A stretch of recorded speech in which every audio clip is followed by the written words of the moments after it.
clarifications or responses. Their microphones will only be turned on when it's their turn to speak. No pre-written notes allowed. There is no audience here tonight in this hall at the National Constitution Center. This is an intimate setting for two candidates who have never met. President Trump won the coin toss. He chose to deliver the final closing statement of the evening. Vice President Harris selected the podium to the right. So let's now welcome the candidates to the stage. Vice President Kamala Harris and President Donald Trump. Do you think we'll get a handshake between the two of them? Gotta do it. Come on, it's only right. Oh, Trump She's said going no. for it. Oh, okay. Something It looked big. like Trump was not. Thank you. Have fun. Welcome Trump to you wasn't gonna both. do It's it. wonderful to have you. It's an honor to have you both here tonight. Good evening. We are looking forward to a spirited and thoughtful debate. So let's get started. I want to begin tonight with the issue that voters repeatedly say is their number one issue, and that is the economy and the cost of living in this country. Vice President Harris, you and President Trump were elected 4 years ago, and your opponent on the stage here tonight often asks his supporters, are you better off than you were 4 years ago? When it comes to the economy, do you believe Americans are better off than they were 4 years ago? So I was Hands up. raised as a middle-class kid. There we go. And I am actually the only person on this stage who has a plan that is about lifting up the middle class and working people of America. Wow. I believe in the ambition, the aspirations, start the doing dreams this? of Does the this make me American look like a people. stronger speaker? And that is why I imagine and have actually a Oh plan my to God, the build what I imagine call an word. opportunity economy. Because here's the thing. We know that we have a shortage of homes and housing. Good evening, And the I'm cost of Andrew housing Orr. is Thank too you for joining expensive us. for far too many people.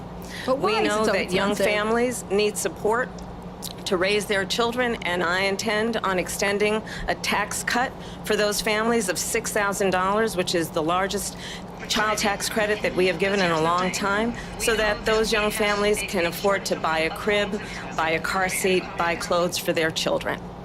My passion, one of them, is small businesses. My mother raised my sister and me, but there was a woman who helped raise us. We call her our second mother. She was a small business owner. I love our small businesses. My plan is to give a $50,000 tax deduction to start up small businesses, knowing they are part of the backbone of America's economy. My opponent, on the other hand, his plan is to do what he has done before, which is to provide a tax cut for billionaires and big corporations, which will result in $5 trillion to America's deficit. My opponent has a plan that I call the Trump's sales tax, which would be a 20% tax on everyday goods that you rely on to get through the month. Economists have said that Trump sales tax would actually result for middle-class families in about $4,000 more a year because of his policies and his ideas about what should be the backs of middle-class afraid to look people over at him paying directly. for tax cuts Kind for of averting her billionaires. eyes. President Trump, I'll give you 2 minutes. First of all, I have no sales tax. That's an incorrect statement. She knows that. We're doing tariffs on other countries. Other countries are going to finally, after 75 years, pay us back for all that we've done for the world. And the tariff will be substantial in some cases. I took in billions and billions of dollars, as you know, from China. In fact, they never took the tariff off because there was so much money they can't. It would totally destroy everything that they've set out to do. They're taking in billions of dollars from China and other places. They've left the tariffs on. When I had it, I had tariffs, and yet I had no inflation. Look, we've had a terrible economy because inflation which is really known as a country buster. It breaks up countries. We have inflation like very few people have ever seen before, probably the worst in our nation's history. We were at 21%, but that's being generous because many things are 50, 60, 70, and 80% higher than they were just a few years ago. This has been a disaster for people, for the middle class, but for every class. On top of that, we have millions of people pouring into our country from prisons and jails, from mental institutions and insane asylums, and they're coming in and they're taking jobs that are occupied right now by African Americans and Hispanics, and also unions. Unions are going to be affected very soon. And you see what's happening. You see what's happening with towns throughout the United States. You look at Springfield, Ohio. You look at Aurora in Colorado. It's true. They are taking over the I live in towns. Ohio. They're taking over buildings. They're going in violently. These are the people that They're definitely in the Biden factories. led into our country. They're busing and them they're into the destroying our factories. country. They're dangerous. He's They're at the mad. highest level of criminality. and we have to get them out. We have to get them out fast. I created one of the greatest economies in the history of our country. That's right. I'll do it again and even better. We are going to immigration and border security. Let's during go. the debate, but I would like to let Vice President Harris respond on the economy here. Well, And you don't I see a would lot love of to. that. Let's A lot of talk generous about what rebuttal time, Donald right? Trump left us. Oh, Donald always. Trump left us the worst unemployment since the Great Depression. Donald Trump left us the worst public health epidemic in a century. blaming him for Donald COVID? Trump I think left the us Chinese did that. the but I worst digress. attack on our democracy since the Civil War. And what we have done is clean up Donald Trump's mess. What we have done and what I intend to do is build on what we know are the aspirations and the hopes of the American people. But I'm going to tell you all in this debate tonight, you're going to hear from the same old tired playbook, a bunch of lies, grievances, and name calling. What you're going call to her hear any tonight name. is a Started, detailed and dangerous plan called Project 2025. Oh, my Everybody drink. Intends on if elected again. I believe very strongly that the American people want a president who understands the importance of bringing us Daily Wire together, knowing we still have so much own- more in I think she's common than run out what of all the separates us. talking points. And I Right, pledge literally, to there's you nothing to left. be a president for all Americans. President Trump will give you a minute here to respond. Number one, I have nothing to do, as you know, and as she knows better than anyone, I have nothing to do with Project 2025. That's out there. I haven't read it. I don't want to read it purposely. I'm not going to read it. This was a group of people that got together. They came up with some ideas, I guess some good, some bad, but it makes no difference. I have nothing to do. Everybody knows I'm an open book. Everybody knows what I'm going to do. Cut taxes very substantially and create a great economy like I did before. Yep. We had the greatest economy. We got hit with a pandemic. And the pandemic was not since 1917, where 100 million people died, has there been anything like it. We did a phenomenal job with the pandemic. We handed them over a country where the economy and where the stock market was higher than it was before the pandemic came in. Nobody's ever seen anything like it. We made ventilators for the entire world. We got gowns, we got masks, we did things that nobody thought possible. And people give me credit for rebuilding the military. They give me credit for a lot of things, but not enough credit for the great job we did with the pandemic. But the only jobs they got were bounce back jobs. These were jobs bounced back, and it bounced back and it went to their benefit. But I was the one that created them. They know it, and so does everybody else. Yeah, President that's Harris. right. Let's go. So spicy tonight. Donald Trump has no plan for you. You look at his economic I thought he had plan, Project it's all 2025. about I thought you tax hated his breaks for plan. the richest people. I am offering what I describe as an opportunity economy, and the best economists in our country, if not the world, have reviewed our relative plans for the future of America. Kramer, Jim Kramer, What maybe? Goldman Sachs has said is that Donald Trump's plan would make the economy worse, mine would strengthen the economy. What the Wharton School has said is Donald Trump's plan would He's like actually stone-faced, explode where the she deficit. has been sort of like 16 Nobel laureates have described his economic plan as something that would increase inflation and by the middle of next year would invite a recession. You just have to look at where we are and where we stand on the issues. And I'd invite you to know that Donald Trump actually has no plan for you because he is more interested in defending himself than he is in looking out for you. Yeah. Just assume I gave her that to say. Look, I went to the Wharton School of Finance, and many of those professors, the top professors, think my plan is a brilliant plan. It's a great plan. It's a plan that's going to bring up our worth, our value as a country. It's going to make people want to be able to go and work and create jobs and create a lot of good, solid money for our country. And just to finish off, she doesn't have a plan. She copied Biden's plan, and it's like 4 sentences, like run, spot, run. We'll try and lower taxes. She doesn't have a even plan. take Take it a in. look She at can't that. She comprehend. doesn't have a plan. Mr. President, I do want to drill down on something you both brought up. The Vice President brought up 11 minutes in. tariffs. That's right, You so- responded, and let's drill down on this because your plan is what she calls is essentially a national sales tax. Your proposal calls for tariffs, as you pointed out here, on foreign imports across the board. You recently said that you might double your plan. imposing tariffs up to 20% on goods coming into this country. As you know, many economists say that with tariffs at that level, costs are then passed on to the consumer.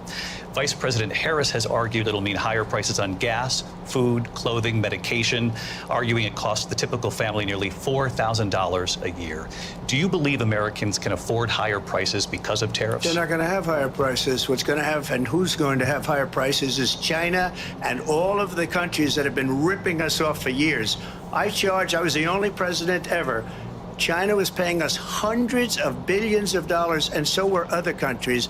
And, you know, if she doesn't like them, they should have gone out and they should have immediately cut the tariffs. But those tariffs are there 3.5 years now under their administration. We are going to take in billions of dollars, hundreds of billions of dollars. I had no inflation, virtually no inflation. They had the highest inflation perhaps in the history of our country, because I've never seen a worse period of time. People can't go out and buy cereal or bacon or eggs or anything else. The people of our country are absolutely dying with what they've done. They've destroyed the economy. And all you have to do is look at a poll. The polls say 80 and 85 and even 90% that the Trump economy was great, that their economy was terrible. Vice President Harris, I do want to ask for your response. And you heard what the president said there, because the Biden administration did keep a number of the Trump tariffs in place. So how do you respond? Well, let's be clear that the Trump administration resulted in a trade deficit, one of the highest we've ever seen in the history of America.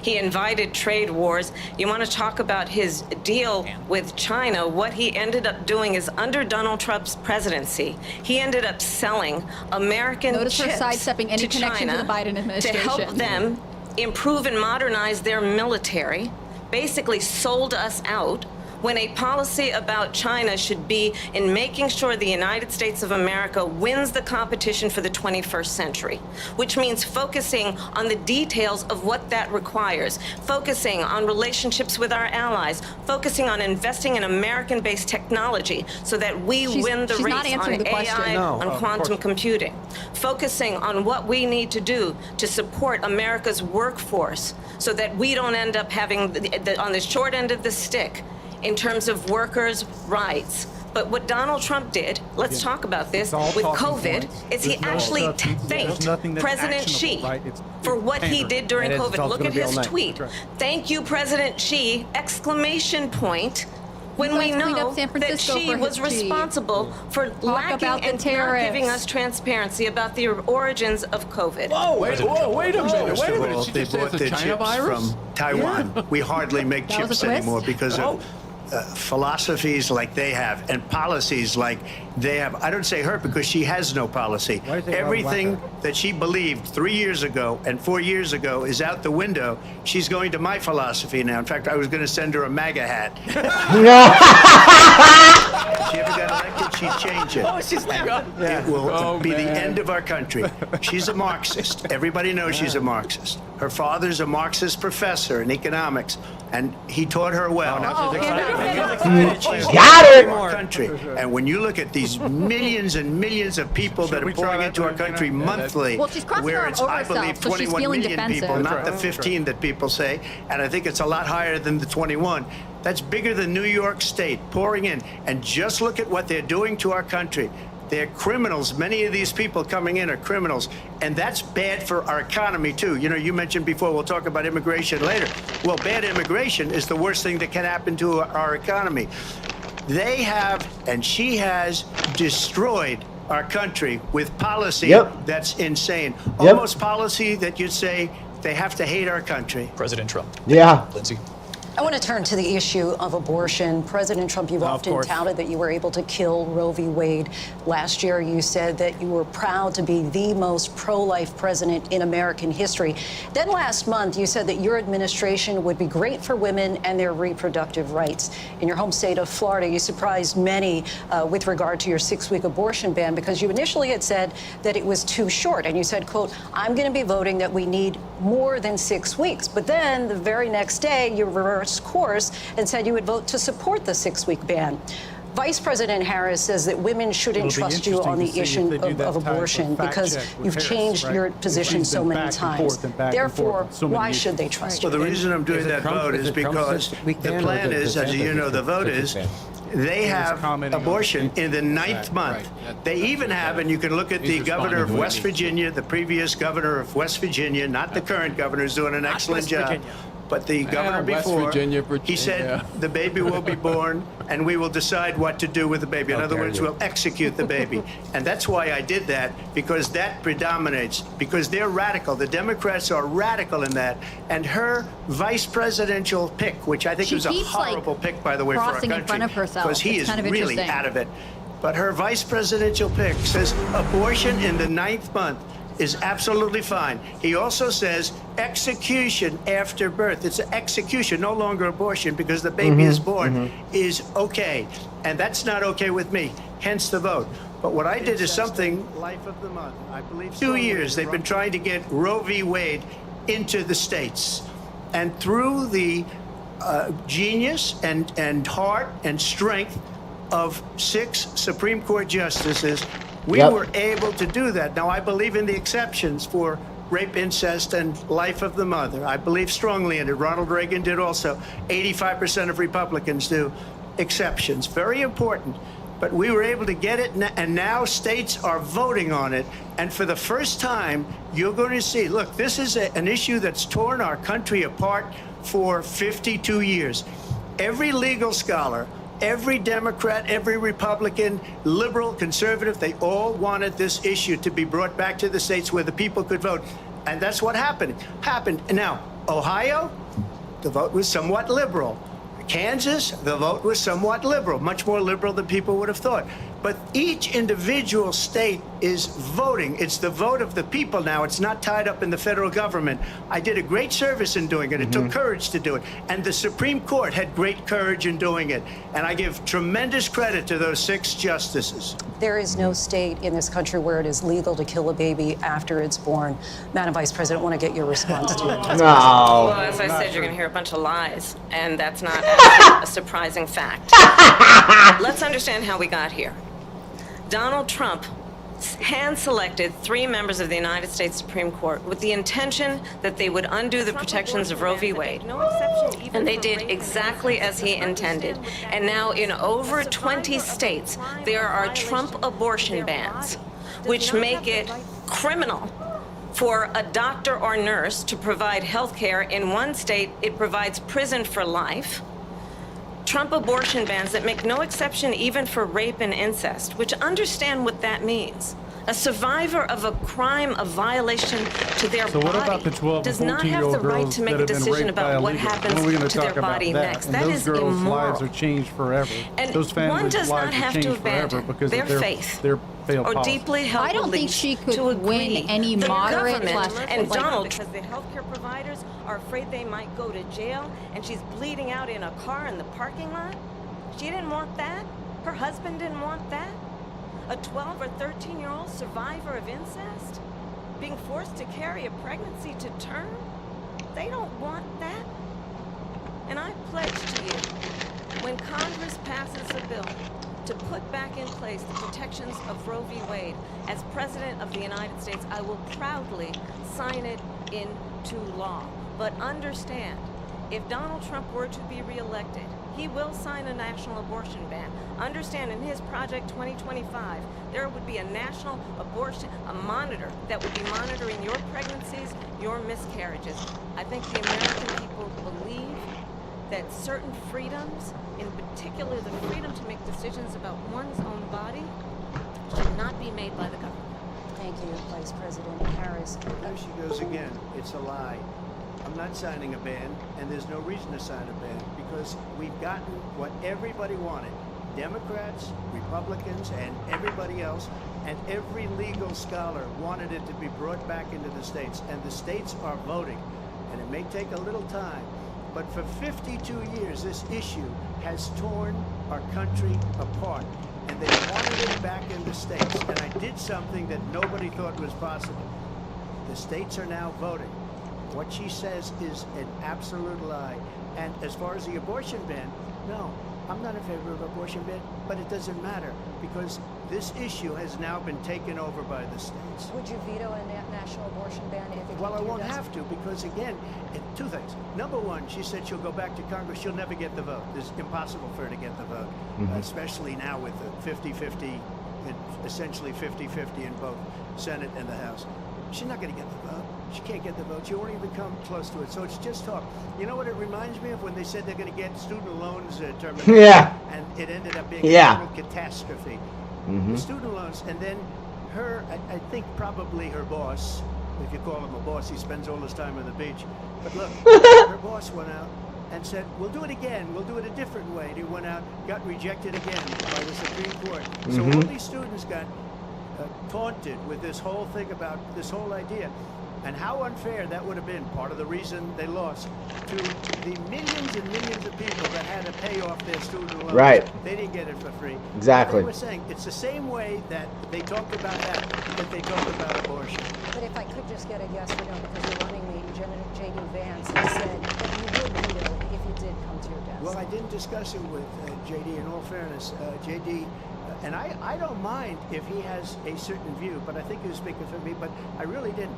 Look, we don't have to discuss it because she'd never be able to get it, just like she couldn't get student loans. They couldn't get student loans. They didn't even come close to getting student loans. They taunted young people and a lot of other people that had loans. They can never get this approved. So it doesn't matter what she says about going to Congress. Well, wonderful. Let's go to Congress, do it. But the fact is that for years they wanted to get it out of Congress and out of the federal government, and we did something that everybody said couldn't be done. And now you have a vote of the people on abortion. Vice President Harris, I want to give you your time to respond, but I do want to ask, would you support any restrictions on a woman's right to an abortion? I absolutely support reinstating the protections of Roe v. Wade. And as you rightly mentioned, nowhere in America is a woman carrying a pregnancy to term and in asking for an abortion. That is not Except for when they do. Except for when they do. And understand what has been happening under Donald Trump's abortion bans. Couples who pray and dream of having a family are being denied IVF treatments. What is happening in our country? Working people, working women who are working one or two jobs, who can barely afford childcare as it is, have to travel to another state to get on a plane sitting next to strangers, to go and get the health care she needs, barely can afford to do it, and what you are putting her through is unconscionable. And the people of America have not, the majority of Americans believe in a woman's right to make decisions about her own body, and that is why in every state where this issue has been on, blue states both, the people of America have voted for freedom. Vice President. Excuse me, I have to respond. Another lie. It's another lie. I have been a leader on IVF, which is fertilization. The IVF, I have been a leader.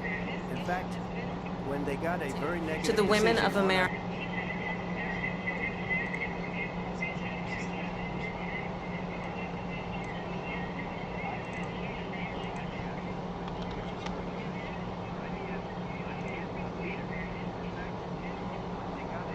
To the women of America.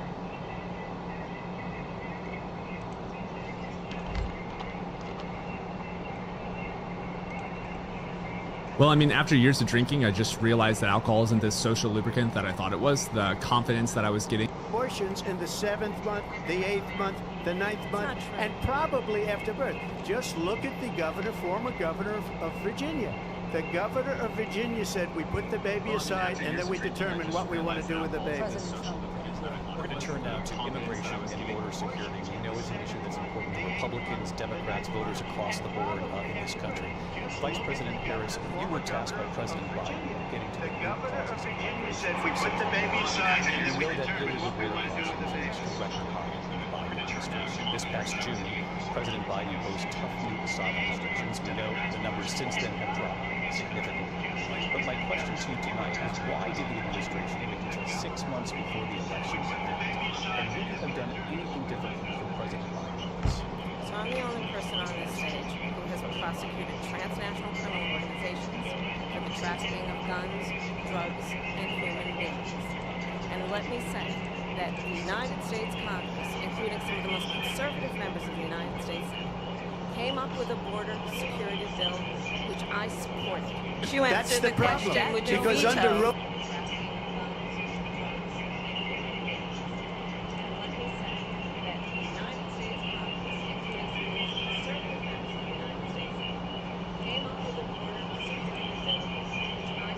we put the baby aside, and then we determine what we want to do with the baby. Ask her the question. We're going to turn now to immigration and border security. So look at Now, that. it's an issue that's Fact check. important They for followed up Republicans, 3 times. They asked Donald Trump, "Did you see that? Would you send a national abortion ban?" Absolutely.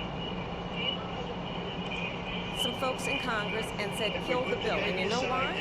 Because he preferred to run on a problem instead of fixing a problem. And understand, this comes at a time where the people of our country actually need a leader who engages in solutions, who actually addresses the problems at hand.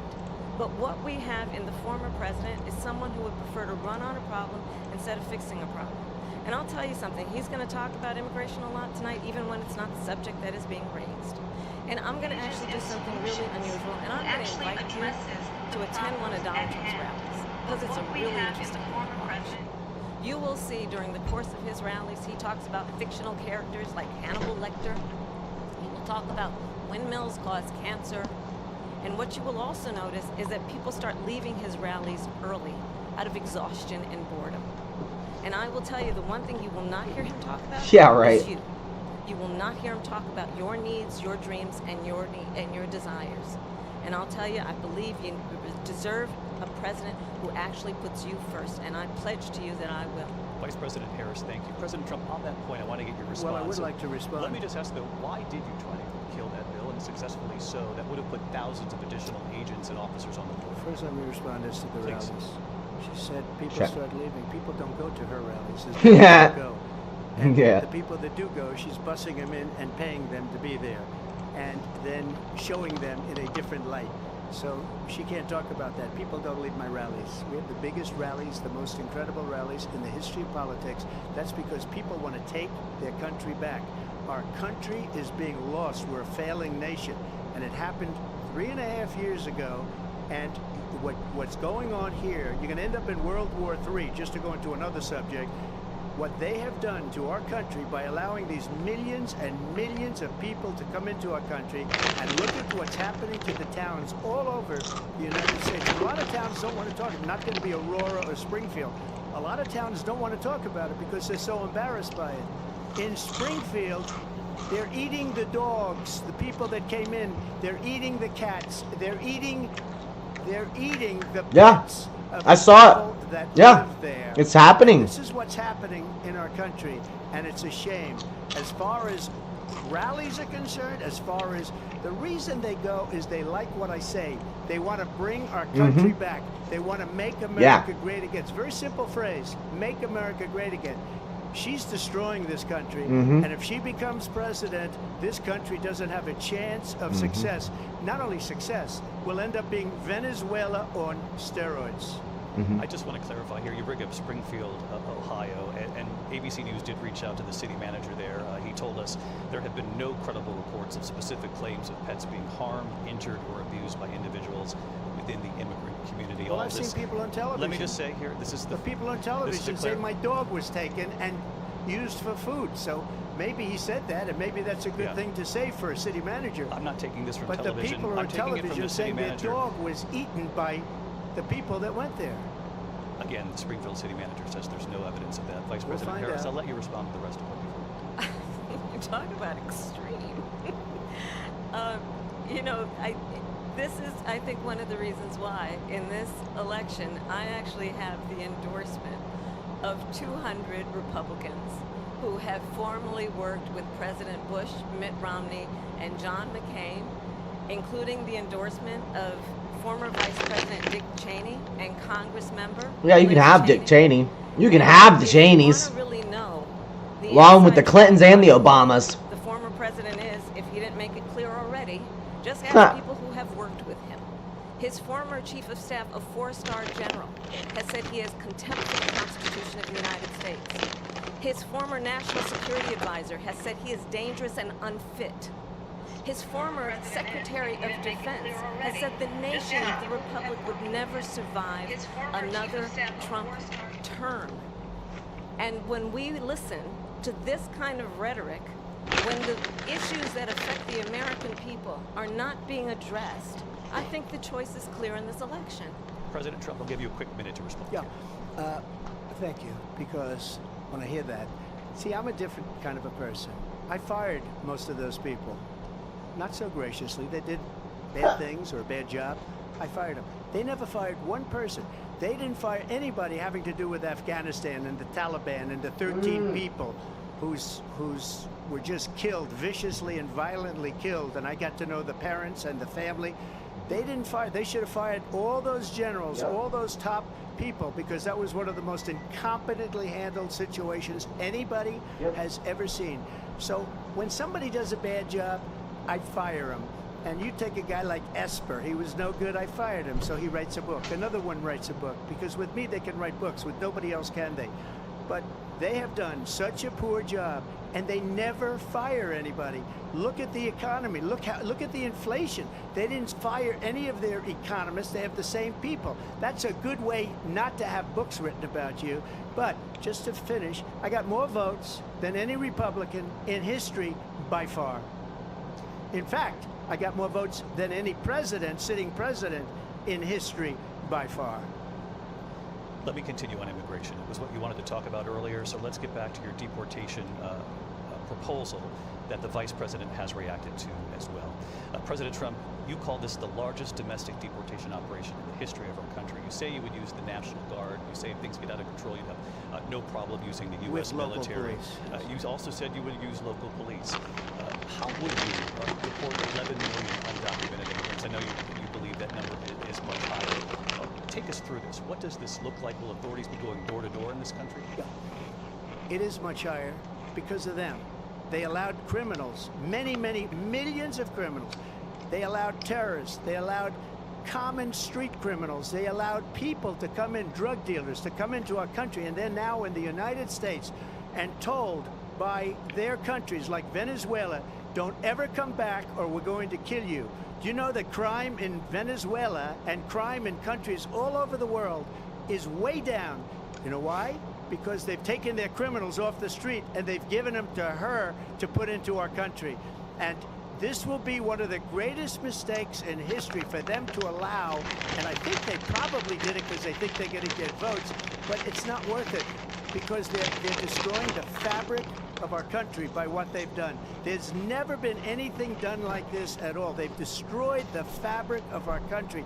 Millions of people let in, and all over the world, crime is down all over the world except here. Crime here is up and through the roof. Despite their fraudulent statements that they made, crime in this country is through the roof. And we have a new form of crime. It's called migrant crime. And it's happening at levels that nobody thought possible. President Trump, as you know, the FBI says overall violent crime is actually coming down in this country. Excuse me, the FBI they were defrauding statements. They didn't include the worst cities. They didn't include the cities with the worst crime. It was a fraud. Just like their number of 818,000 jobs that they said they created turned out to be a fraud. President Trump, thank you. I'll let you respond, Vice President Harris. Well, I think this is so rich, coming from someone who has been prosecuted for national security crimes, economic crimes, election interference, has been found liable for sexual assault, and his next big court appearance is in November at his own criminal sentencing. And let's be clear, where each person stands on the issue of what is important about respect for the rule of law and respect for law enforcement. The former vice president called for defunding federal law enforcement, 45,000 agents, get this, on the day after he was arraigned on 34 felony counts. So let's talk about what is important in this race. It is important that we move forward, that we turn the page on this same old tired rhetoric and address the needs of the American people, address what we need to do about the housing shortage, which I have a plan for, address what we must do to support our small businesses, address bringing down the price of groceries. But frankly, the American people are exhausted with this same old tired playbook. Vice President Harris, thank you. Excuse me. Every one of those cases was started by them against their political Yeah. opponent. And I'm winning most of them, and I will win the rest on appeal. And you saw that with the decision that came down just recently from the Supreme Court. I'm winning most of them. But those are cases, it's called weaponization. Never happened in this country. They weaponized the Justice Department. Every one of those cases was involved with the DOJ, from Atlanta and Fani Willis to the Attorney General of New York and the DA in New York. Every one of those cases. And then they say, oh, he's a criminal. They're the ones that made them go after me. By the way, Joe Biden was found essentially guilty on the documents case. And what happened in my documents case? They said, oh, that's the toughest of them all. A complete and total victory. 2 months ago, it was thrown out. It's weaponization, and they used it, and it's never happened in this country. Yep. They used it to try and win an election. They're fake cases. President Trump, thank you. A really quick response here, Vice President Harris, on this notion of weaponization of the Justice Department. Well, let's talk about extreme and understand the context in which this election in 2024 is taking place. The United States Supreme Court recently ruled that the former president would essentially be immune from any misconduct if he were to enter the White House again. Understand, this is someone who has openly said he would terminate, I'm quoting, terminate the Constitution of the United States, that he would weaponize the Department of Justice against his political enemies. Someone who has openly expressed disdain for members of our military. Understand what it would mean if Donald Trump were back in the White House with no guardrails, because certainly we know now the court won't stop him. We know J.D. Vance is not going to stop him. It's up to the American people to stop Harris, him. thank you. Lindsay? Vice President Harris, in your last run for president, This is the one that weaponized, not me. She weaponized. I probably took a bullet to the head because of the things that they say about me. They talk about democracy. I'm a threat to democracy. They're the threat to democracy with a fake Russia investigation that went nowhere. We have a lot to get to. Lindsay? Vice President Harris, in your last run for president, you said you wanted to ban fracking. Now you don't. You wanted mandatory government buyback programs for assault weapons. Now your campaign says you don't. You supported decriminalizing border crossings. Now you're taking a harder line. I know you say that your values have not changed. So then why have so many of your policy positions Yes, please explain. So my values have not changed, and I'm going to discuss at least every point that you've made. But in At least. talk about fracking because we're here in Pennsylvania. I made that very clear in 2020. I will not ban fracking. I have not banned fracking as Vice President of the United States, and in fact, I was the tie-breaking vote on the Inflation Reduction Act, which opened new leases for fracking. My position is that we have got to invest in diverse sources of energy so we reduce our reliance on foreign oil. We have had the largest increase in domestic oil production in history because of an approach that recognizes that we cannot over-rely on foreign oil. As it relates to my values, let me tell you, I grew up a middle-class kid raised by a hard-working mother who worked and saved and was able to buy our first home when I was a teenager. The values I bring to the importance of home ownership, knowing not everybody got handed $400 million on a silver platter and then filed bankruptcy 6 times, is a value that I bring to my work to say we are going to work with the private sector and home builders to increase 3 million homes, increase by 3 million homes by the end of my first term. My work that is related to having a friend when I was in high school who was sexually assaulted by her stepfather. And my focus then on protecting women and children from violent crime is based on a value that is deeply grounded in the importance of standing up for those who are most vulnerable. My work that is about protecting Social Security and Medicare is based on long-standing work that I have done, protecting seniors from scams. My values have not changed. And what is important is that there is a president who actually brings values and a perspective that is about lifting people up and not beating people down. And name-calling. The true measure of the leader is the leader who actually understands the strength is not in beating people down, it's in lifting people up. I intend to be that president.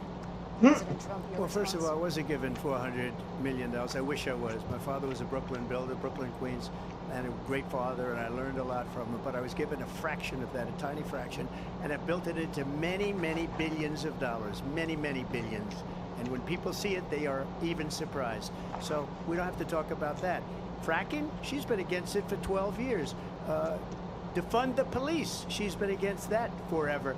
She gave all that stuff up very wrongly, very horribly, and everybody's laughing at it, okay? They're all laughing at it. She gave up at least 12 and probably 14 or 15 different policies. Like, she was big on defund the police. In Minnesota, she went out, wait a minute, I'm talking now, if you don't mind, please. Does that sound familiar? She went out in Minnesota and wanted to let criminals that killed people, that burned down Minneapolis, she went out and raised money to get them out of jail. She did things that nobody would ever think of. Now she wants to do transgender operations on illegal aliens that are in prison. This is a radical left liberal that would do this. She wants to confiscate your guns, and she will never allow fracking in Pennsylvania. If she won the election, fracking in Pennsylvania will end on day one. Better believe it. Just to finish one thing, so important in my opinion. So I got the oil business going like nobody has ever done before. When they took over, they got rid of it, started getting rid of it, and the prices were going up the roof. They immediately let these guys go to where they were. I would have been 5 times, 4 times, 5 times higher, because you're talking about 3.5 years ago. They got it up to where I was because they had no choice, because the prices of energy were quadrupling and doubling. You saw what happened to gasoline. So they said, let's go back to Trump. But if she won the election, the day after that election, they'll go back to destroying our country, and oil will be dead, fossil fuel will be dead, we'll go back to windmills, and we'll go back to solar, where they need a whole desert to get some energy to come out. You ever see a solar plant? By the way, I'm a big fan of solar, but they take 400, 500 acres of desert President soil. Trump, we have a These lot are of not good issues things that for we the have to get to. environment, We're as she out of time. understands. Thank you. Lindsay, thank you. We have an election in just 56 days. And I want to talk about the peaceful transfer of power, which, of course, we all know is a cornerstone of our democracy, and the role of a president in a moment of crisis. Mr. President, on January 6th, you told your supporters to march to the Capitol. You said you would be right there with them. The country and the world saw what played out in the Capitol that day, officers coming under attack. Aides in the West Wing say you watched it unfold on television off the Oval Office. You did send out tweets, but it was more than 2 hours before you sent out that video message telling your supporters to go home. Is there anything you regret about what you did on that day? You just said a thing that isn't covered. Peacefully and patriotically, I said during my speech, not later on. Peacefully and patriotically. And nobody on the other side was killed. Ashley Babbitt was shot by an out-of-control police officer. Assassinated. That should have never, ever shot her. That's true. It's a disgrace. But we didn't do She was this group of executed. people that have been treated so badly. I ask, what about all the people that are pouring into our country and killing people that she allowed to pour in? She was the border czar, remember that. What about that? She was the border czar. She doesn't want to be called the border czar because she's embarrassed by the border. Yeah, Like she said at she the should be beginning, embarrassed. Oh, I'm surprised you're not talking about the border yet. That's because she knows what a bad job they've done. What about those people? When are they going to be prosecuted? When are these people from countries all over the world, not just South America? They're coming in from all over the world, David, all over the world, and crime rates are down all over the world because of it. But let me just when ask are you- those, David, when are those people going to be prosecuted? When are the people that burned down Minneapolis going to be prosecuted? Or in Seattle? They went into Seattle. They took over a big percentage of the city of Seattle. When are those people going to be prosecuted? Yeah. But let me just ask You might ask her that question. You were the president. Yeah. You were watching it unfold on television. It's a very simple question as we move forward toward another election. Is there anything you regret about what you did on that day? Yes or no? I had nothing to do with that other than they asked me to make a speech. I showed up for a speech. I said, I think it's going to be big.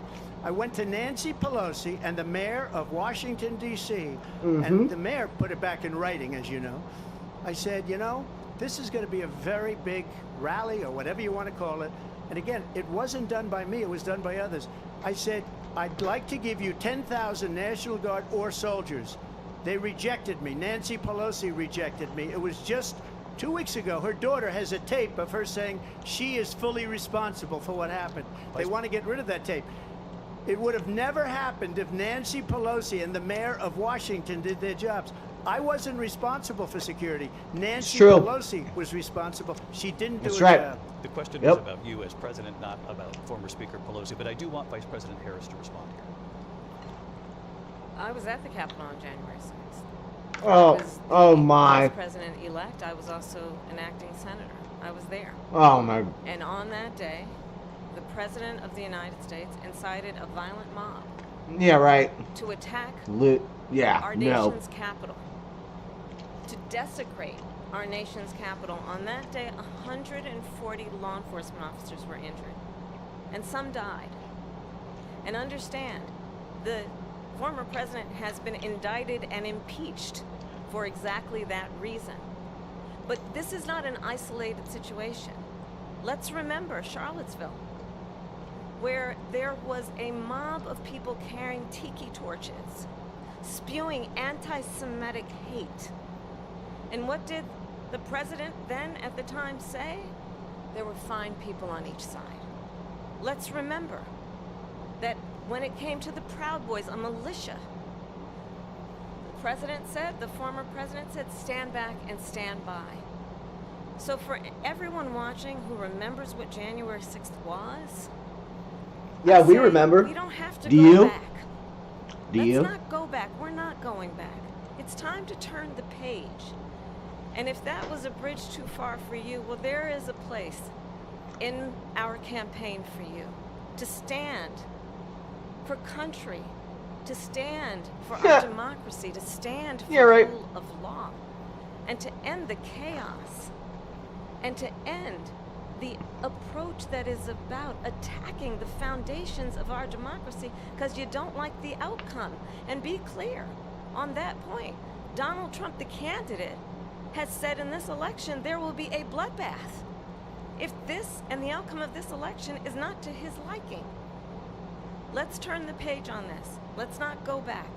Let's chart a course for the future and not go backwards to the past. Let me just follow up here. It was a different term, and it was a term that related to energy because they have destroyed our energy business. That was where bloodbath was. Also, on Charlottesville, that story has been, as you would say, debunked. Laura Ingraham, Sean Hannity, Jesse, all of these people, they covered it. If they go an extra sentence, they will see it was perfect. It was debunked in almost every newspaper, but they still bring it up, just like they bring 2025 up. They bring all of this stuff up. I ask you this, you talk about the Capitol. Why are we allowing these millions of people to come through on the southern border? How come she's not doing anything? And I'll tell you what I would do, and I would be very proud to do it. I would say we would both leave this debate right now.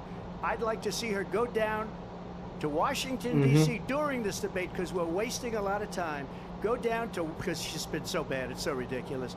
Go down to Washington, D.C. and let her sign a bill to close up the border. Yes. Because they have the right to Come do on. it. They don't need bills. That's right. They have the right to do it. The President of the United States, you'll get him out of bed, you'll wake him up at 4 o'clock in the afternoon, you'll say, come on down to the office, let's sign a bill. If he signs a bill that the border is closed, all he has to do is say it to the Border Patrol, who are phenomenal. If they do that, the border is closed. Those President, people are killing many people, unlike J6. We talk immigration here tonight. I do want to focus on this next issue to both of you because it really brings us this into focus, truth in these times that we're living in. Mr. President, for 3.5 years after you lost the 2020 election, you repeatedly falsely claimed that you won, saying you won in a landslide. In the past couple of weeks leading up to this debate, you have said, quote, you lost by a whisker, that you, quote, didn't quite make it, that you came up a little bit short. I said that? Are you now acknowledging that you lost in 2020? No, I don't acknowledge that at all. But I you said did that say sarcastically, that. you know that. Ah. Lost by a whisker. That was said sarcastically. Look, There's so much proof. All you have to do is look at it. And they should have sent it back to the legislatures for approval. I got almost 75 million votes, the most votes any sitting president has ever gotten. I was told if I got 63, which was what I got in 2016, you can't be beaten. The election, people should never be thinking about an election as fraudulent. We need two things. We need walls, and we have to have it. We have to have borders, and we have to have good elections. Our elections are bad. And a lot of these illegal immigrants coming in, they're trying to get them to vote. They can't even speak English. They don't even know what country they're in practically. And these people are trying to get them to vote. And that's why they're allowing them to come into our country. I did watch all of these pieces of video. I didn't detect the sarcasm. Lost by a whisker. We didn't quite make it. Out here as clarification, and you know this. Yeah, you wouldn't. 60 cases in front of many judges. They said we didn't have That's the other thing. They said we didn't have standing, a technicality. ABC News. Where a person in an election doesn't have standing, the President of the United States doesn't have standing. That's how we lost. If you look at the facts, and I'd love to have you'll do a special on it. Yeah, I'll ABC show you special. Georgia, and I'll show you Wisconsin, and I'll show you Pennsylvania, and I'll show you. We have so many facts and statistics, but you know what? That doesn't matter, because we have to solve the problem that we have right now. That's old news. And the problem that we have right now is we have a nation in decline, and they have put it into decline. We have a nation that is dying, David. Mr. President, thank you. Yeah. Vice President Harris. Come on, David. Heard the president there tonight. Come on, David. That he lost by a whisker, so he still believes he did not lose the election. Yeah, duh. It was won by President Biden and yourself. But I do want to ask you about something that's come up in the last couple of days. This was a post from President Trump about this upcoming election just weeks away. He said, when I win, those people who cheated, and then he lists donors, voters, election officials, he says will be prosecuted to the fullest extent of the law, which will include long-term prison sentences. Exactly. One of your campaign's top lawyers responded saying, we won't let Donald Trump intimidate us. We won't let him suppress the vote. Is that what you believe he's trying to do here? Donald Trump was fired by 81 million people. So let's be clear about that. Oh my He's God. having a very difficult time processing that. We cannot afford to have a president of the United States who attempts, as he did in the past, to upend the will of the voters in a free and fair election. And I'm going to tell you that I have traveled the world as Vice President of the United States. World leaders are laughing at Donald Trump. I have talked with military leaders, some of whom worked with you, and they say you're a disgrace.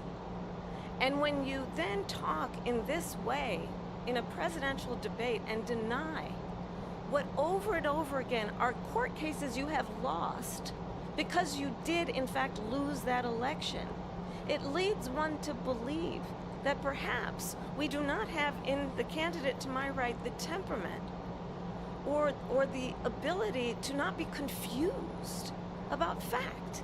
That's deeply troubling, and the American people deserve better. I'll give you 1 minute to respond, Mr. President. Let me just say about world leaders. Viktor Orban, one of the most respected men, they call him a strong man. He's a tough person, smart. Prime Minister of Hungary. They said, why is the whole world blowing up? 3 years ago it wasn't. Why is it blowing up? He said, because you need Trump back as president. They were afraid of him. China was afraid, and I don't like to use the word afraid, but I'm just quoting him. China was afraid of him. North Korea was afraid of him. Look at what's going on with North Korea, by the way. He said Russia was afraid of him. I ended the Nord Stream 2 pipeline, and Biden put it back on day one, but he ended the XL pipeline. The XL pipeline in our country, he ended that. But he let the Russians build a pipeline going all over Europe and heading into Germany, the biggest pipeline in the world. Look, Viktor Orban said it. He said the most respected, most feared person is Donald Trump. We had no problems when Trump was president, but when this weak, pathetic man that you saw at a debate just a few months ago, that if he weren't in that debate, he'd be running instead of her. She got no votes. He got 14 million votes. What you did, you talk about a threat to democracy. He got 14 million votes, and they threw him out of office. And you know what? I'll give you a little secret. He hates her. He can't stand her. But he got 14 million votes. They threw him out. She got 0 votes. And when she ran, She was the first one to leave because she failed, and now she's running. I don't understand it, but Mr. I'm okay President, with it Mr. because President, your time is I think up. we're Thank going to you. do very well. Yeah. Turning now to the Israel-Hamas war and the hostages who are still being held, Americans among them. Vice President Harris, in December, you said, quote, Israel has a right to defend itself, but you added, quote, it matters how, saying international humanitarian law must be respected. Israel must do more to protect innocent civilians. You said that 9 months ago. Now an estimated 40,000 Palestinians are dead. Nearly 100 hostages remain. Just last week, Prime Minister Benjamin Netanyahu said there's not a deal in the making. President Biden has not been able to break through the stalemate. How would you do it? Well, let's understand how we got here. On October 7th, Hamas, a terrorist organization, slaughtered 1,200 Israelis. Many of them young people who were simply attending a concert. Women were horribly raped. And so absolutely, I said then, I say now, Israel has a right to defend itself. We would. And how it does so matters. Because it is also true, far too many innocent Palestinians have been killed. Children, mothers. What we know is that this war must end. It must end immediately, and the way it will end is we need a ceasefire deal and we need the hostages out. And so we will continue to work around the clock on that. Work around the clock, also understanding that we must chart a course for a two-state solution. And in that solution, there must be security for the Israeli people and Israel, and in equal measure for the Palestinians. But the one thing I will assure you always, I will always give Israel the ability to defend itself, in particular as it relates to Iran and any threat that Iran and its proxies pose to Israel.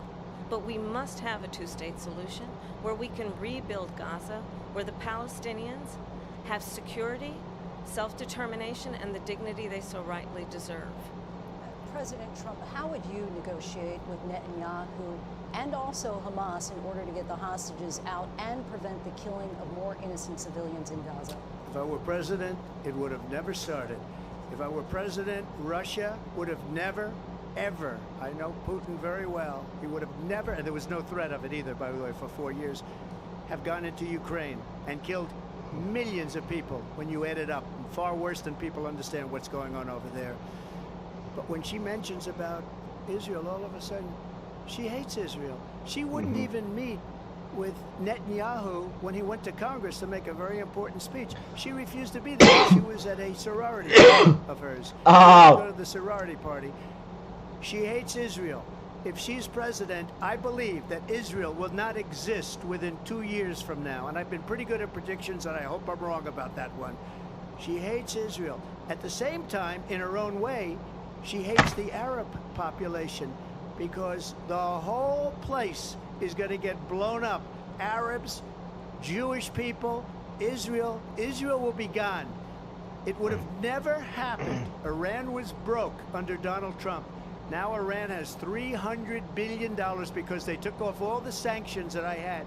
Iran had no money for Hamas or Hezbollah or any of the 28 different spheres of terror, and they are spheres of terror, horrible terror. They had no money. It was a big story, and you know it. You covered it very well, actually. They had no money for terror. They were broke. Now they're a rich nation, and now what they're doing is they're spreading that money around. Look at what's happening with the Houthis and Yemen. Look at what's going on in the Middle East. This would have never happened. I will get that settled and fast, and I'll get the war with Ukraine and Russia ended. If I'm president-elect, I'll get it done before even becoming president. Vice President Harris, he says you hate Israel. That's absolutely not true. I have my entire career and life supported Israel and the Israeli people. He knows that. He's trying to, again, divide and distract from the reality, which is it is very well known that Donald Trump is weak and wrong on national security and foreign policy. It is well known that he admires dictators, wants to be a dictator on day one, according to himself. It is well known that he said of Putin that He can do whatever the hell he wants and go into Ukraine. It is well known that he said when Russia went into Ukraine, it was brilliant. It is well known he exchanged love letters with Kim Jong-un. And it is absolutely well known that these dictators and autocrats are rooting for you to be president again because they're so clear. They can manipulate you with flattery and favors. And that is why so many military leaders who you have worked with have told me you are a disgrace.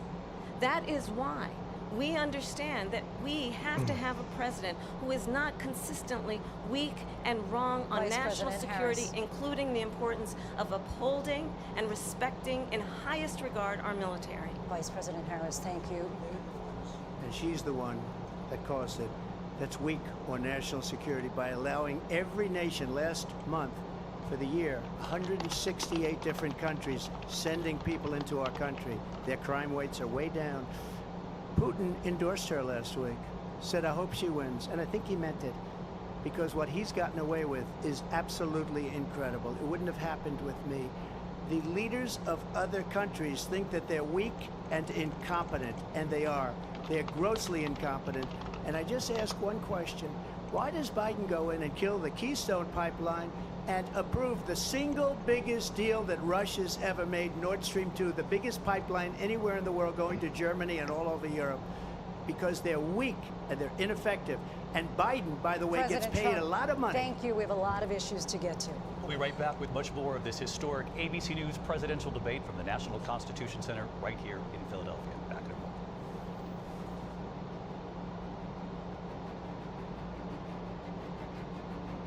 The ABC News presidential debate will continue after this.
Live from the National Constitution Center in Philadelphia, Pennsylvania.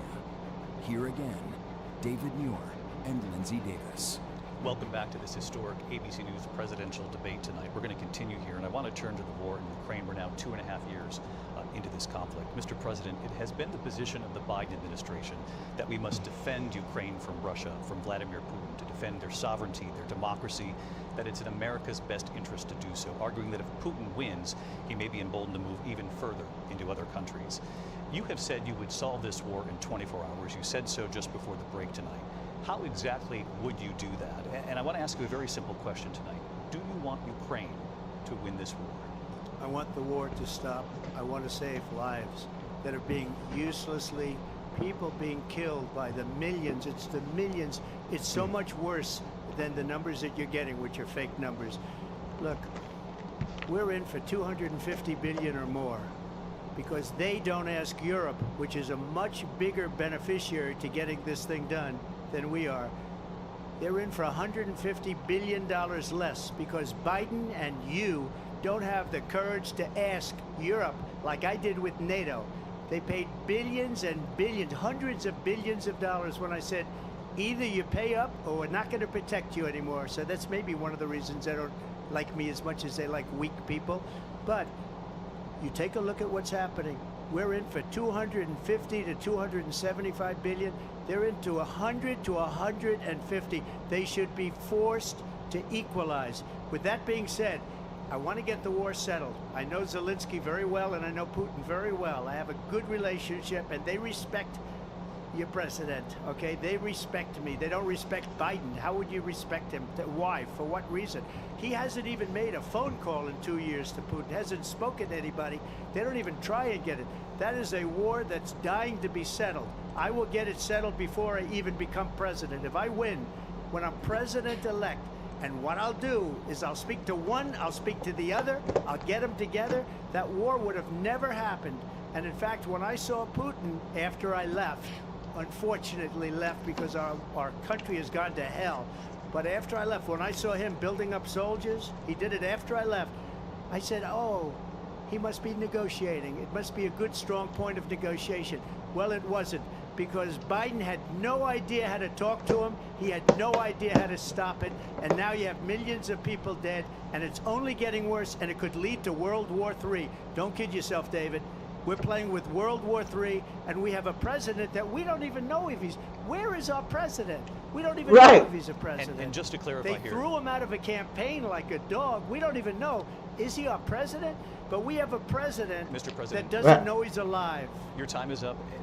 Just to clarify in the question, do you believe it's in the U.S. best interest for Ukraine to win this war? Yes or no? I think it's the U.S. best interest to get this war finished and just get it done. All right. Negotiate a deal, because we have to stop all of these human lives from being destroyed. I want to take this to Vice President Harris. I want to get your thoughts on support for Ukraine in this moment, but also as Commander-in-Chief, if elected, how would you deal with Vladimir Putin, and would it be any different from what we're seeing from President Biden? Well, first of all, it's important to remind the former president you're not running against Joe Biden, you're running against me. I believe the reason that Donald Trump says that this war would be over within 24 hours is because he would just give it up. And that's not who we are as Americans. Let's understand what happened here. I actually met with Zelensky a few days before Russia invaded, tried through force to change territorial boundaries, to defy one of the most important international rules and norms, which is the importance of sovereignty and territorial integrity. And I met with President Zelensky. I shared with him American intelligence about how he could defend himself. Days later, I went to NATO's eastern flank, to Poland and Romania. And through the work that I and others did, we brought 50 countries together to support Ukraine in its righteous defense. And because of our support, because of the air defense, the ammunition, the artillery, the javelins, the Abrams tanks that we have provided, Ukraine stands as an independent and free country. If Donald Trump were president, Putin would be sitting in Kyiv right now. And understand what that would mean, because Putin's agenda is not just about Ukraine. Understand why the European allies and our NATO allies are so thankful that you are no longer president and that we understand the importance of the greatest military alliance the world has ever known, which is NATO, and what we have done to preserve the ability of Zelensky and the Ukrainians to fight for their independence. Otherwise, Putin would be sitting in Kyiv with his eyes on the rest of Europe, starting with Poland. And why don't you tell the 800,000 Polish Americans right here in Pennsylvania how quickly you would give up for the sake of favor and what you think is a friendship with what is known to be a dictator who would eat you for lunch. Vice President Harris, thank you. We've heard from both of you on Ukraine tonight. Afghanistan came up in the last hour. I wanted her to respond to something you said earlier, and I'll give you a minute here. Putin would be sitting in Moscow, and he wouldn't have lost 300,000 men and women, but he would have been sitting in Moscow. Quiet, please. He would have been sitting in Moscow much happier than he is right now. But eventually, you know, he's got a thing that other people don't have. He's got nuclear weapons. They don't ever talk about that. He's got nuclear weapons. Nobody ever thinks about that. And eventually, maybe he'll use them, and maybe he hasn't been that threatening, but he does have that. Something we don't even like to talk about. Nobody likes to talk about it. But just so you understand, they sent her to negotiate peace before this war started. 3 days later, he went in and he started the war because everything they said was weak and stupid. They said the wrong things. That war should have never started. She was the emissary. They sent her in to negotiate with Zelensky and Putin, and she did. And the war started 3 days later. And that's the kind of talent we have with her. She's worse than Biden. In my opinion, I think he's the worst president in the history of our country. She goes down as the worst vice president in the history of our country. But let me tell you something. She is a horrible negotiator. They sent her in to negotiate. As soon as they left, Putin did the invasion. President Trump, thank you. You did bring up something. You said she went to negotiate with Vladimir Putin. Vice President Harris, have you ever met Vladimir Putin? Can you clarify tonight? Yet again, I said it at the beginning of this debate, you're going to hear a bunch of lies coming from this fellow. And that is another one. When I went to meet with President Zelensky, I've now met with him over 5 times. The reality is it has been about standing as America always should, as a leader upholding international rules and norms, as a leader who shows strength, understanding that the alliances we have around the world are dependent on our ability to look out for our friends and not favor our enemies because you adore strongmen instead of caring about democracy. And that is very much what is at stake here. The President of the United States is Commander-in-Chief, and the American people have a right to rely on a president who understands the significance of America's role and responsibility in terms of ensuring that there is stability and ensuring we stand up for our principles and not sell them for the benefit of personal flattery. We've talked about Ukraine and Vladimir Putin. I do want to talk about Afghanistan. It came up in the first hour of this debate. I want to move on to Afghanistan. Said Trump did the most amazing thing I've ever seen. He got these countries, the 28 countries at the time, to pay up. He said, I've never seen. He's the head of NATO. He said, I've never seen. For years, we were paying almost all of NATO. We were being ripped off by European nations, both on trade and on NATO. I got them to pay up by saying one of the statements you made before, if you don't pay, we're not going to protect you. Otherwise, we would have never gotten it. He said it was one of the most incredible jobs that he's ever seen done. Thank you. I want to turn to Afghanistan. It came up in the first hour of the debate, and we witnessed a poignant moment today on Capitol Hill, honoring the soldiers who died in the chaotic withdrawal from Afghanistan. I do want to ask the Vice President, do you believe you bear any responsibility in the way that withdrawal played out? Well, I will tell you, I agreed with President Biden's decision to pull out of Afghanistan. 4 presidents said they would, and Joe Biden did. And as a result, America's taxpayers are not paying the $300 million a day we were paying for that endless war. And as of today, there is not one member of the United States military who is in active duty in a combat zone in any war zone around the world, the first time this century. But let's understand how we got to where we are. Donald Trump, when he was president, negotiated one of the weakest deals you can imagine. He calls himself a deal maker. Even his national security advisor said it was a weak, terrible deal. And here's how it went down. He bypassed the Afghan government. He negotiated directly with a terrorist organization called the Taliban.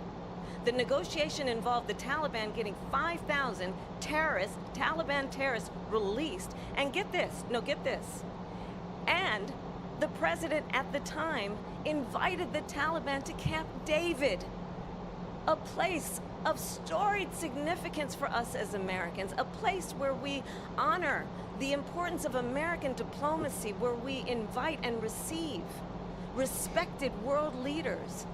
And this former president, as president, invited them to Camp David because he does not again appreciate the role and responsibility of the President of the United States to be commander-in-chief with a level of respect. And this gets back to the point of how he has consistently disparaged and demeaned members of our military, fallen soldiers, and the work that we must do to uphold the strength and the respect of the United States of America around the world. Vice President Harris, thank you. President Trump, your response to her saying that you began the negotiations Yeah, thank with you. the Taliban. So, if you take a look at that period of time, the Taliban was killing our soldiers, a lot of them, with snipers. And I got involved with the Taliban because the Taliban was doing the killing. That's the fighting force within Afghanistan. They don't bother doing that because, they deal with the wrong people all the time. But I got involved. And Abdul is the head of the Taliban. He is still the head of the Taliban. And I told Abdul, don't do it anymore. You do it anymore, you're going to have problems. And he said, why do you send me a picture of my house? I said, you're going to have to figure that out, Abdul. And for 18 months, we had nobody killed. We did have an agreement negotiated by Mike Pompeo. It was a very good agreement. The reason it was good, we were getting out. We would have been out faster than them, but we wouldn't have lost the soldiers. We wouldn't have left many Americans behind, and we wouldn't have left $85 billion worth of brand new, beautiful military equipment behind. And just to finish, they blew it. The agreement said you have to do this, and they didn't do it. They didn't do it. The agreement was terminated by us because they didn't do what they were supposed to do. I want to move and on. These people did the worst withdrawal, and in my opinion, the most embarrassing moment in the history of our country. And by the way, that's why Russia attacked Ukraine, because they saw how incompetent she and her boss are. President Trump, thank you. I want to move on now to race and politics in this country. Mr. President, you recently said of Vice President Harris, quote, I didn't know she was black until 5 years ago, when she happened to turn black, and now she wants to be known as black. That's a bigger picture question here tonight. Why do you believe it's appropriate to weigh in on the racial identity of your opponent? I don't, and I don't care. I don't care. I don't care. You make a big deal out of something, I couldn't care less. Whatever she wants to be is okay with me. For your word. So I'm I asking, don't know. I mean, all I can say is I read where she was not black, that she put out, and I'll say that. And then I read that she was black, and that's okay. Either one was okay with me. That's up to her. That's up to her. Vice President Harris, your thoughts on this? Honestly, I think it's a tragedy that we have someone who wants to be president who has consistently, his career, attempted to use race to divide. You're gonna cry me a river. Us know that we have so much more in common than what separates us, and we don't want this kind of approach that is just constantly trying to divide us, and especially by race. And let's remember how Donald Trump started. He was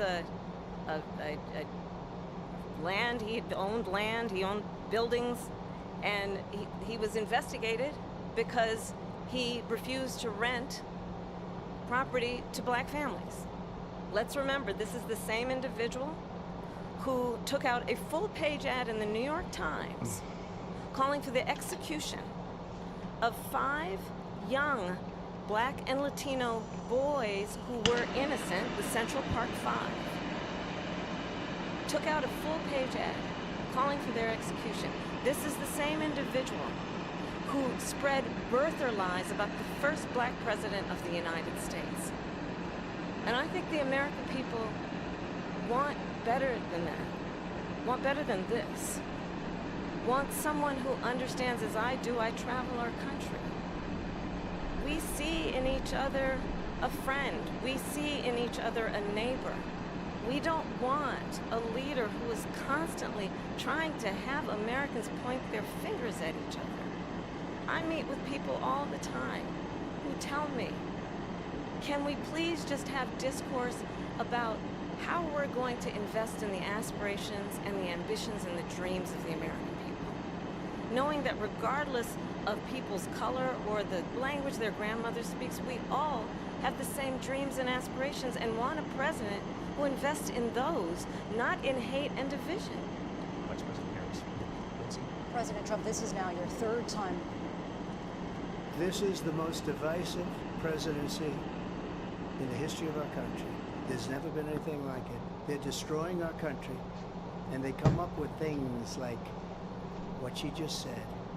Going back many, many years, a lot of people, including Mayor Bloomberg, agreed with me on the Central Park Five. They admitted, they said, they pled guilty. And I said, well, if they pled guilty, they badly hurt a person, killed a person ultimately. And if they pled guilty, then they pled, we're not guilty. But this is a person that has to stretch back years, 40, 50 years ago, because there's nothing now. I built one of the greatest economies in the history of the world, and I'm going to build it again. It's going to be bigger, better, and stronger. But they're destroying our economy. They have no idea what a good economy is. Their oil policies, every single policy. And remember this, she is Biden. You know, she's trying to get away from Biden. I don't know the gentleman, she says. She is Biden. The worst inflation we've ever had, a horrible economy because inflation has made it so bad that she can't get away with that. Briefly. Clearly, I am not Joe Biden, and I am certainly not Donald Trump. And what I do offer is a new generation of leadership for our country. One who believes in what is possible, one who brings a sense of optimism about what we can do instead of always disparaging the American people. I believe in what we can do to strengthen our small businesses, which is why I have a plan. Let's talk about our plans and let's compare the plans. I have a plan to give startup businesses $50,000 tax deduction, to pursue their ambitions, their innovation, their ideas, their hard work. I have a plan of $6,000 for young families for the first year of your child's life to help you in that most critical stage of your child's development. I have a plan that is about allowing people to be able to pursue what has been fleeting in terms of the American dream by offering a help with down payment of $25,000 down payment assistance for first-time home buyers. That's the kind of conversation, I believe, David, that people really want tonight, as opposed to a conversation that is constantly about belittling and name-calling. Let's turn the page. Vice President and move Harris, forward. thank you. Let's turn to policy. President Let's Trump, turn we to have policy. to move on. President Trump. Let's turn to policy, please. To defund the police, she has a plan to confiscate everybody's gun. President Trump, she we has do a have to plan move to on to not other allow issues. fracking in Pennsylvania or anywhere else. Okay. That's what her plan is until just recently. I just need Lindsay, to go ahead. respond President because Trump, the President former Trump. president has No, said I'm something sorry. twice that I need to No, respond to. I'm sorry. I We're just going want to move on, Vice Mute- President. mute her. President Trump, this is now your third time running for president. You have long They overrode it. replace the Affordable Care Act, also known as Obamacare. You have failed to accomplish that. You now say you're going to keep Obamacare, quote, unless we can do something much better. Last month you said, quote, we're working on it.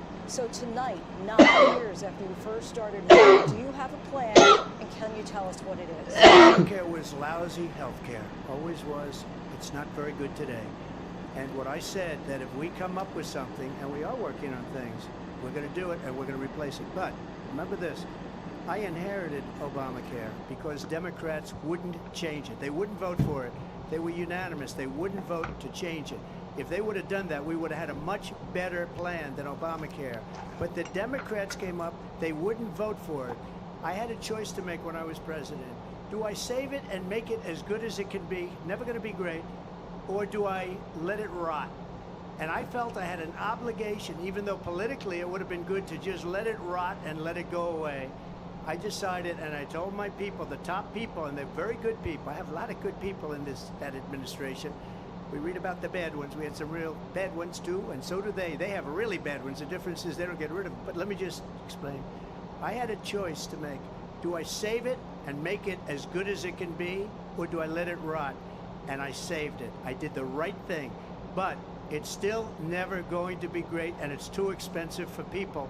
And what we will do is we're looking at different plans. If we can come up with a plan that's going to cost our people, our population, less money and be better health care than Obamacare, then I would absolutely do it. But until then, I'd run it as good as it can be run. So just a yes or no, you still do not have a plan? I have concepts of a plan. I'm not president right now. But if we come up with something, I would only change it if we come up with something that's better and less expensive. And there are concepts and options we have to do that. And you'll be hearing about it in the not-too-distant future. Vice President Harris, in 2017, you supported Bernie Sanders' proposal to do away with private insurance and create a government-run healthcare system. 2 years later, you proposed a plan that included a private insurance option. What is your plan today? Well, first of all, I absolutely support, and over the last 4 years as vice president, private healthcare options. But what we need to do is maintain and grow the Affordable Care Act. But I'll get to that, Lindsay. I just need to respond to a previous point that the former president has made. I've made very clear my position on fracking. And then this business about taking everyone's guns away. Tim Walz and I are both gun owners. We're not taking anybody's guns away. So stop with the continuous lying about this stuff. As it relates to the Affordable Care Act, understand, let's just look at the history of where people stand. When Donald Trump was president, 60 times he tried to get rid of the Affordable Care Act. 60 times. I was a senator at the time. When I will never forget the early morning hours when it was up for a vote in the United States Senate, and the late, great John McCain, who you have disparaged as being, you don't like him, you said, at the time because he got caught. He was an American hero. The late, great John McCain, I will never forget that night, walked onto the Senate floor and said, "No, you don't. No, you don't. No, you don't get rid of the Affordable Care Act. You have no plan." And what the Affordable Care Act has done is eliminate the ability of insurance companies to deny people with pre-existing conditions. I don't have to tell the people watching tonight, you remember what that was like? Remember when an insurance company could deny if a child had asthma, if someone was a breast cancer survivor, if a grandparent had diabetes? And thankfully, as I've been vice president, and we over the last 4 years have strengthened the Affordable Care Act, we have allowed for the first time Medicare to negotiate drug prices on behalf of you, the American people. Donald Trump said he was going to allow Medicare to negotiate drug prices. He never did. We did. And now we have capped the cost of insulin at $35 a month. Since I've been vice president, we have capped the cost of prescription medication for seniors at $2,000 a year. And when I am president, we will do that for all people, understanding that the value I bring to this is that access to health care should be a right and not just a privilege of those who can afford it. And the plan has to be to strengthen the Affordable Care Act, not get rid of it. Vice Past is President prologue Harris, in thank terms you. of where Donald Trump stands on that. I want to move to a issue that's important for a You lot made a of... mistake. And number one, John McCain fought Obamacare for 10 years. But it wasn't only him. It were all of the Democrats that kept it going. And you know what? We could do much better than Obamacare, much less money. But she won't improve private insurance for people, private medical insurance. That's another thing she doesn't want to give. President People Trump. are paying privately for insurance that have worked hard and made money, and they want to have private. She wants everybody to be on government insurance where you wait 6 months for an operation that you need immediately. President Trump, thank you. We have another issue that we'd like to get to that's important for a number of Americans, in particular younger voters, and that's climate change. President Trump, with regard to the environment, you say that we have to have clean air and clean water. Vice President Harris, you call climate change an existential threat. The question to you both tonight is, what would you do to fight climate change? And Vice President Harris, we'll start with you. 1 minute for you each. Well, the former president had said that climate change is a hoax. And what we know is that it's very real. You ask anyone who lives in a state who has experienced these extreme weather occurrences, who now is either being denied home insurance or it's being jacked up. You ask anybody who has been the victim of what that means in terms of losing their home, having nowhere to go. We know that we can actually deal with this issue. The young people of America care deeply about this issue. And I am proud that as vice president over the last 4 years, we have invested $1 trillion in a clean energy economy, while we have also increased domestic gas production to historic levels. We have created over 800,000 new manufacturing jobs while I have been vice president. We have invested in clean energy to the point that we are opening up factories around the world. Donald Trump said he was going to create manufacturing jobs. He lost manufacturing jobs.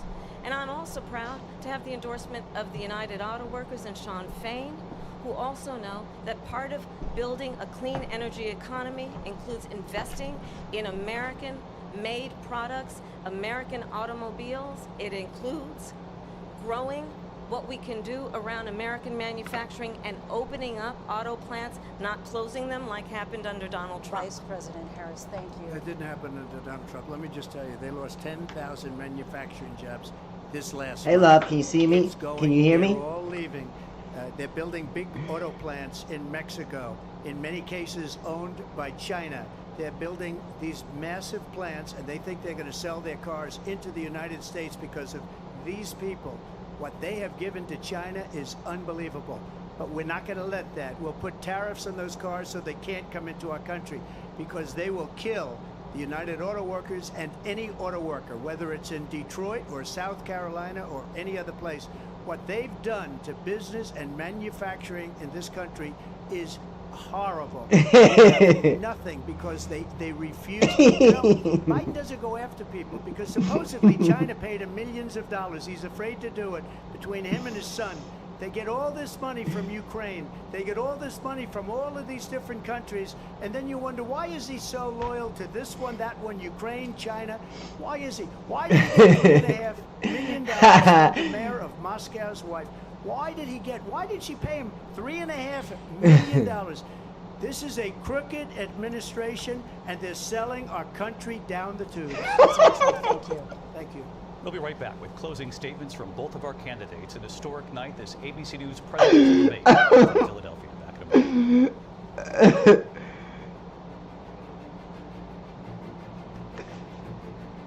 ABC News presidential debate will continue after this.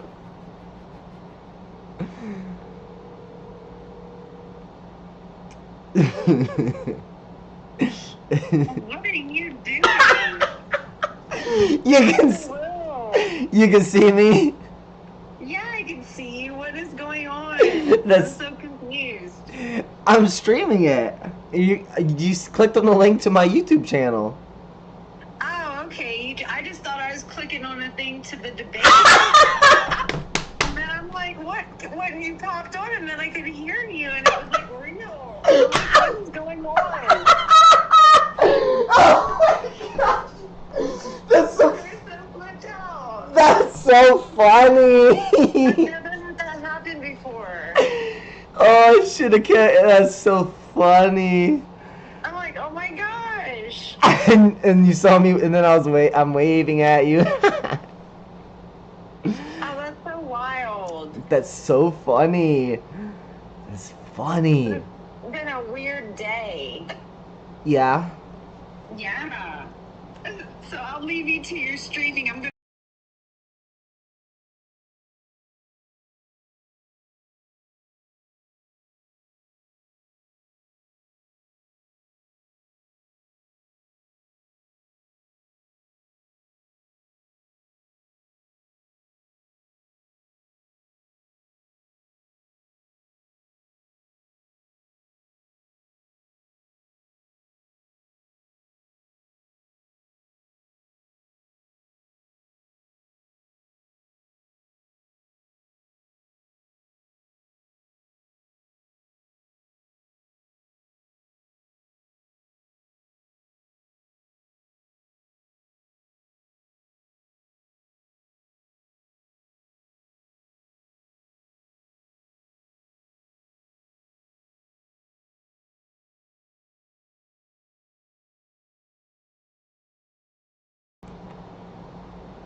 Yep.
Second congressional district. These folks are patriotic, they're hardworking, and you bring a billionaire down from New York and they love him because they relate to him despite their differences.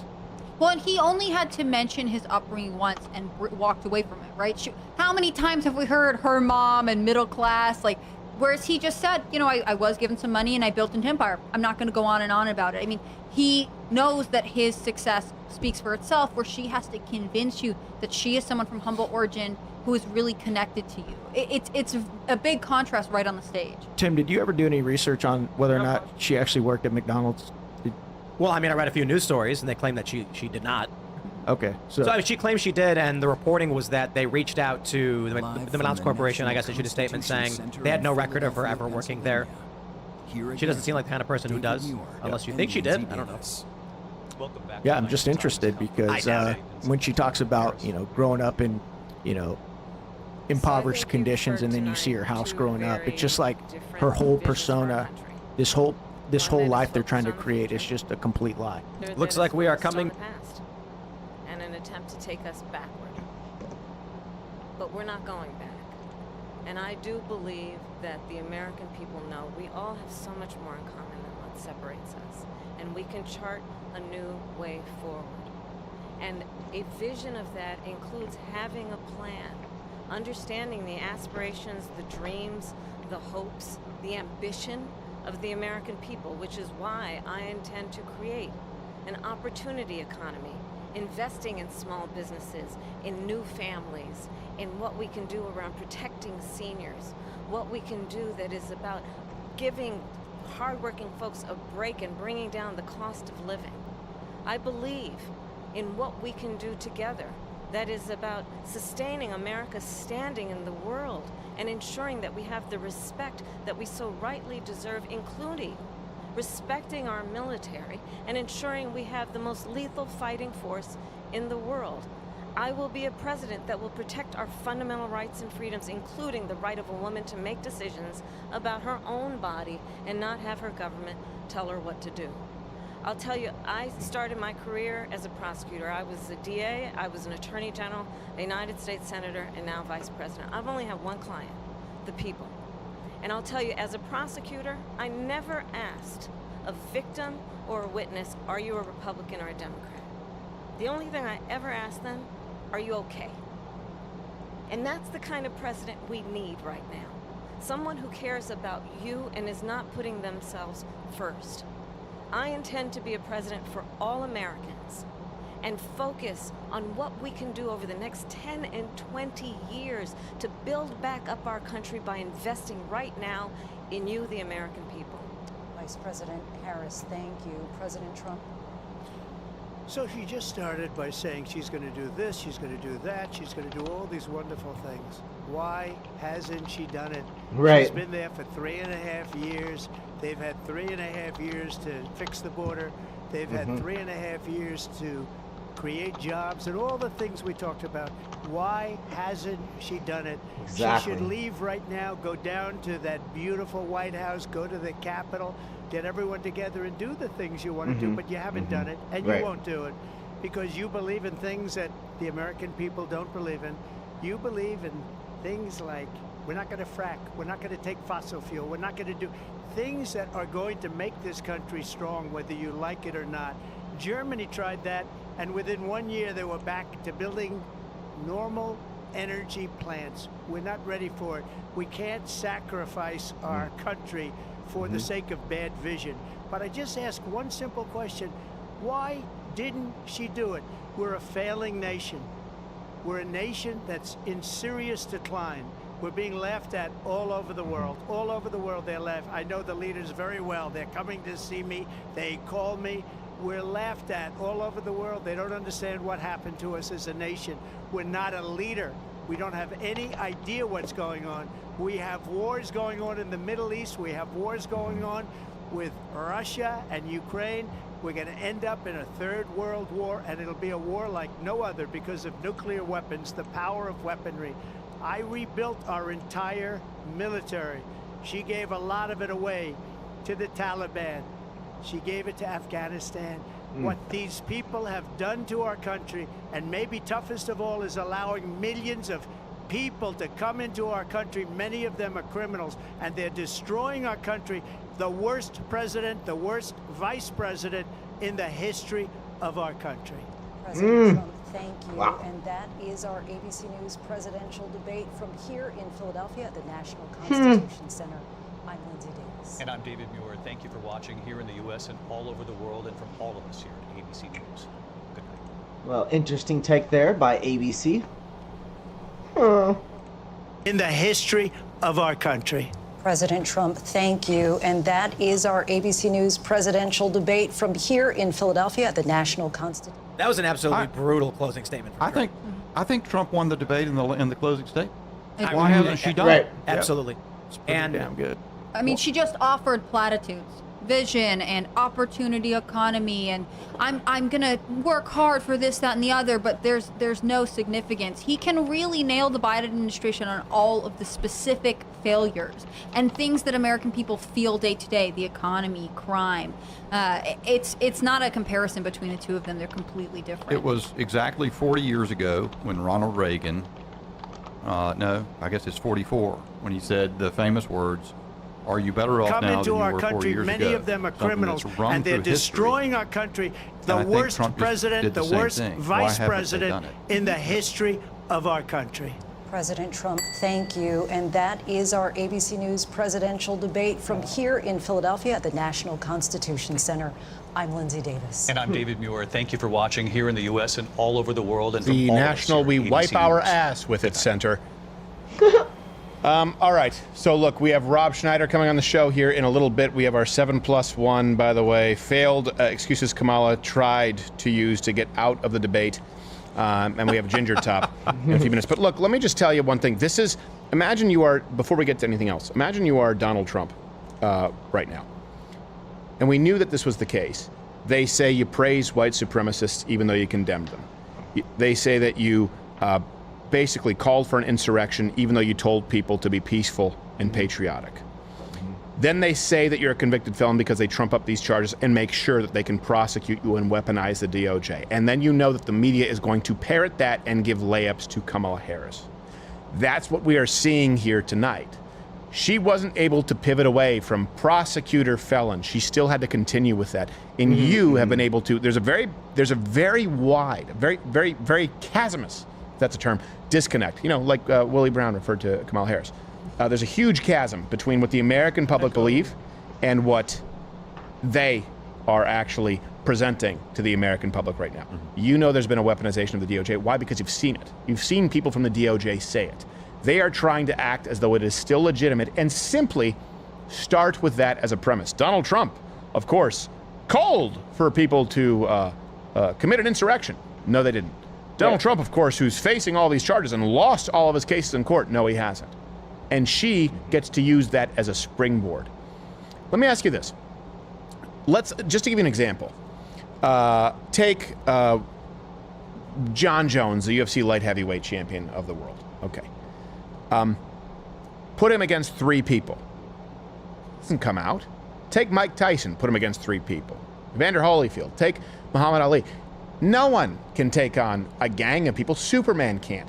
That's what has happened tonight, not just with the moderators and Kamala Harris, but it's what's happened with the DOJ, with the media at large, with what we are seeing coming from the UN, and you know it because you've supported and we appreciate it. And by the way, we can't do this without you.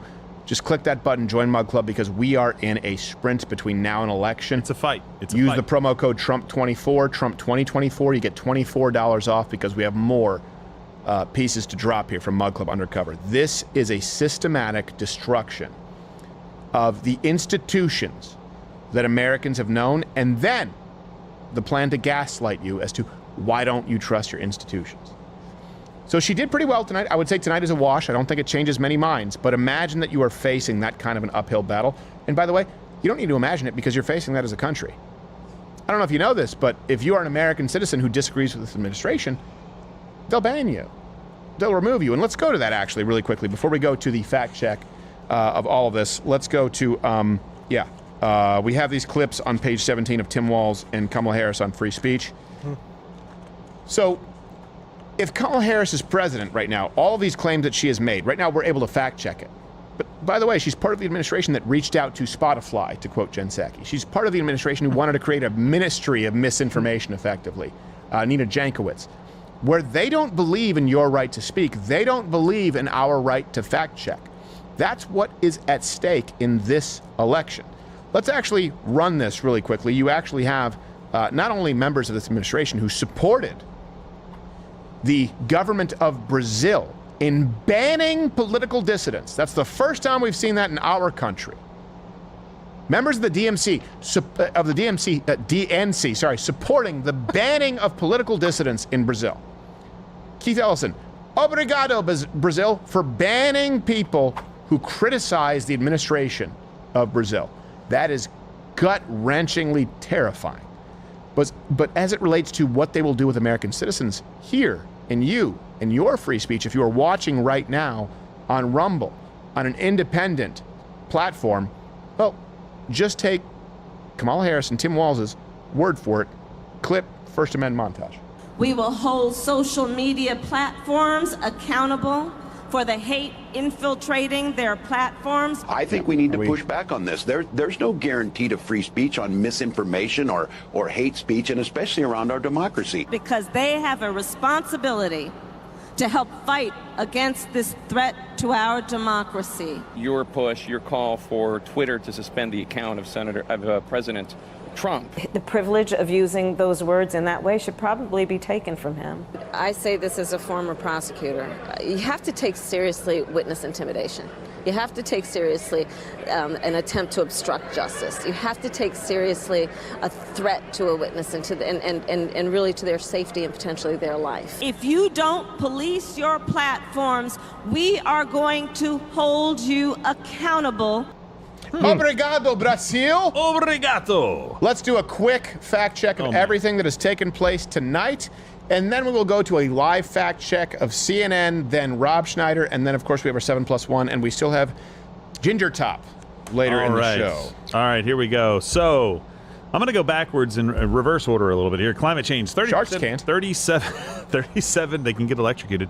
37% of voters consider climate change an important issue, and yet it became one of the questions tonight. Only 37% of the voters. Let's go to manufacturing jobs. Claim Kamala Harris created 800,000 new manufacturing jobs. True? No, she didn't. The Harris-Biden administration only created 173,000 new manufacturing jobs. 592 were jobs just returning from COVID.